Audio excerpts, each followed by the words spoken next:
Hello, I'm Sherri Collins. I'm the Executive Director of the Arizona Commission for the Deaf and Hard of Hearing. I am from South Chicago, Illinois. I was born deaf. I went to a mainstream school until I was 12 years old, at which time I entered Illinois School for the Deaf. I graduated from ISD and went to Gallaudet University, where I got my bachelor's degree in child development.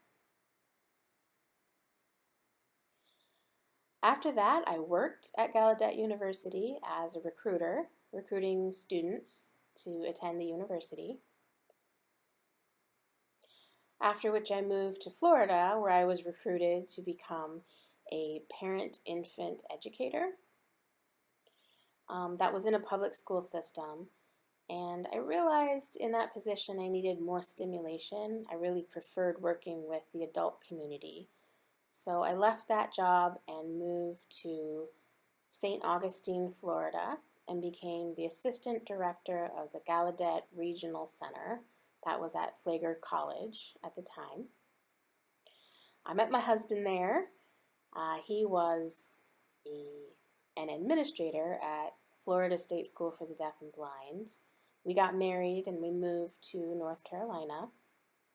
And we both worked at Division Services for the Deaf and Hard of Hearing, which is the similar organization to ACDHH.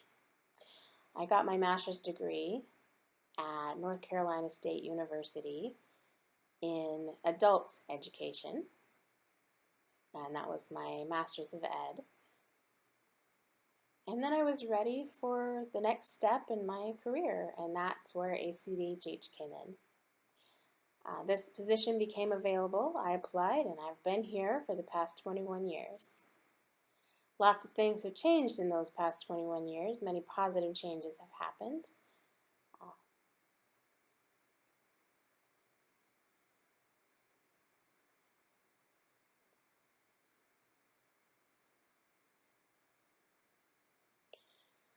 My deaf woman role model, I don't know that I've ever mentioned this publicly, but I'd like to honor this person that many of you are familiar with, which is Dr. Roz Rosen.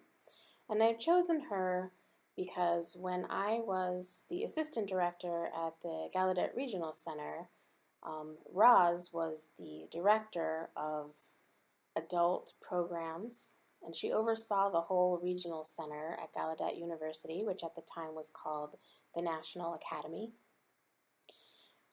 Roz was the director, and we worked closely together for a while, and I looked up to her a lot, and she's the one that encouraged me to get my master's degree.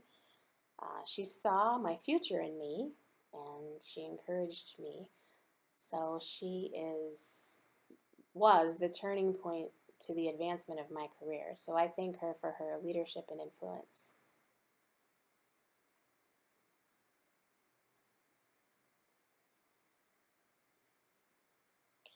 So my journey started here in 1998, and it's been almost 21 years.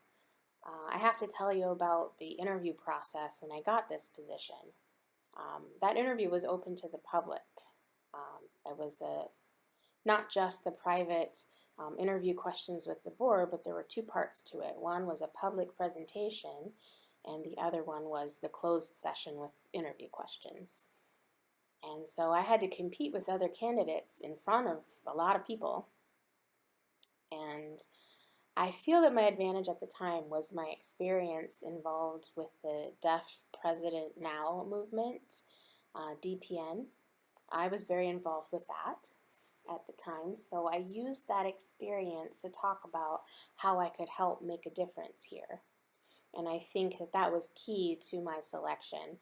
I don't know for sure, but I think that the public responded very well to my experience.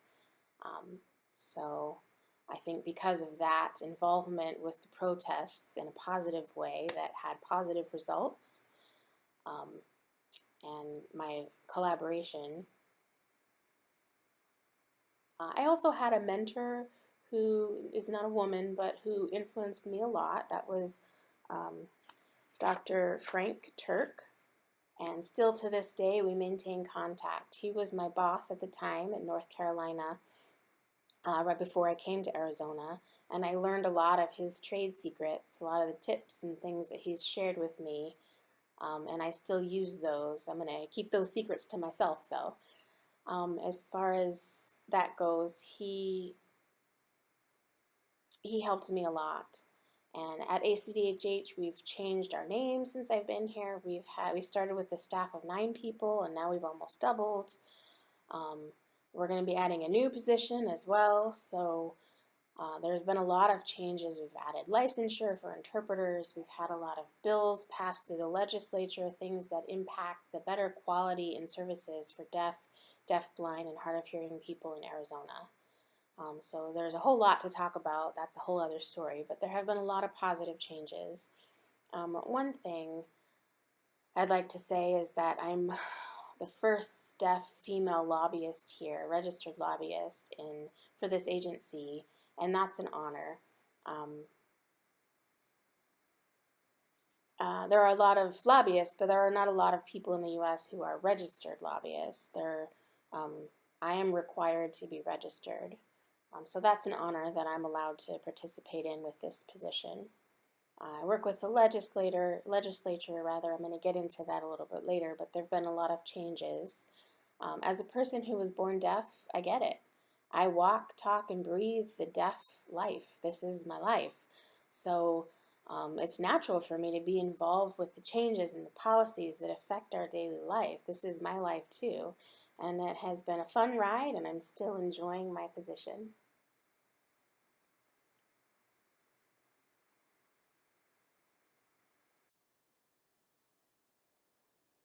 As I mentioned, I'm a registered lobbyist, and I've got to renew my registration every year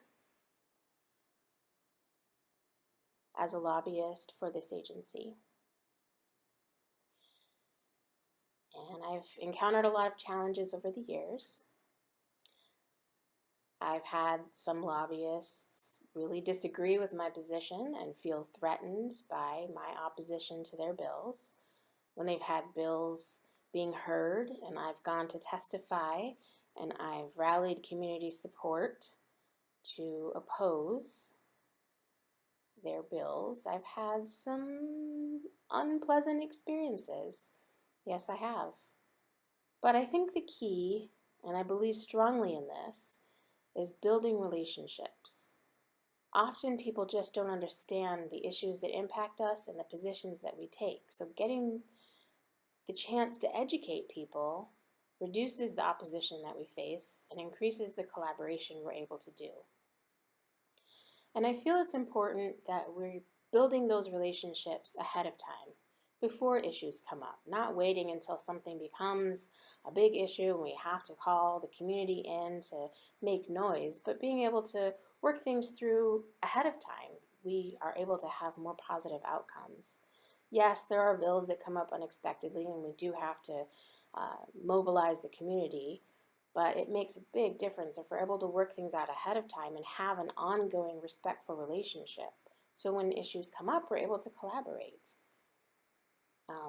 Everything does not have to happen in the legislature. We really want to avoid having to do that. We'd rather be able to address things ahead of time, talk through the issues, and work them out before we get there. One example of that is there was a bill recently proposed for police to be required certain training, but there were some strong organizations that came out in opposition to that, but who were willing to sit down and work with us to address the problems. And we were able to reach an agreement and withdraw our support from that bill, and that's really the best approach, not having to fight things out in the legislature, but being able to come to an agreement. So that's one thing that happened recently.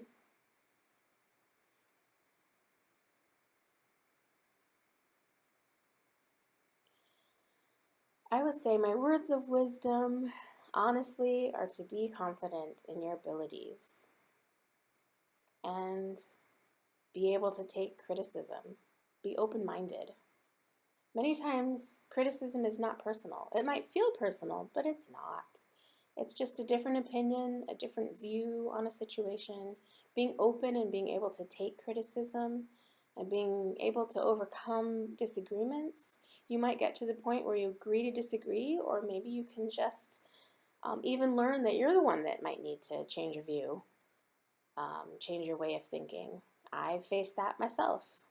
I think it's really important to be open to accepting feedback and be confident in your ability and not allow anyone to take your pride or your confidence away from you. As a person who's deaf and a woman, I've had to show my confidence in dealing with my male peers or my superiors, and being able to show that I'm confident. Um, I've got a support system and I'm fine. And don't let anyone ever take that away from you, take that pride away from you. I think that's the best advice I can share.